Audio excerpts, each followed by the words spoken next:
ঘাট ফরহাদ বেগের এই জায়গাটির নাম খলিফাপট্টি। কিন্তু জানেন কি কী কারণে এই জায়গার নাম খলিফাপট্টি হয়েছিল? আজকের ভিডিওতে জানব সেই ইতিহাস। বিস্তারিত নিয়ে সঙ্গে আছি আমি, এস এম ফারুক। চট্টগ্রাম নগরের আন্দরকিল্লা ও ঘাট ফরহাদ বেগ এলাকার এই ব্যস্ত জায়গাটি আজ খলিফাপট্টি নামে পরিচিত। কিন্তু এই নামের পেছনের ইতিহাস প্রায় ৭-১০-এর পুরনো।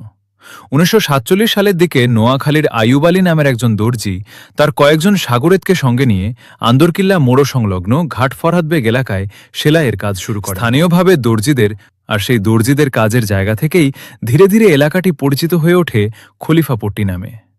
সময়ের সঙ্গে ছোট্ট এই দর্জিপল্লী পরিণত হয়েছে বিশাল পোশাক তৈরির এক ব্যস্ত কেন্দ্রে। বর্তমানে এখানে রয়েছে ৪০০রও বেশি দোকান ও কারখানা। খলিফাপট্টির কারখানায় ঢুকলেই দেখা যায় ব্যস্ততার চিত্র। কেউ কাপড় কাটছেন, কেউ সেলাই করছেন, আবার কেউ তৈরি পোশাকে লাগাচ্ছেন পুঁতি, লেইস ও নানা ধরনের নকশা। খলিফাপট্টি বাজারের পাশেই রয়েছে চট্টগ্রামের বিখ্যাত পত্রিকা দৈনিক আজাদির মালিকের বাড়ি।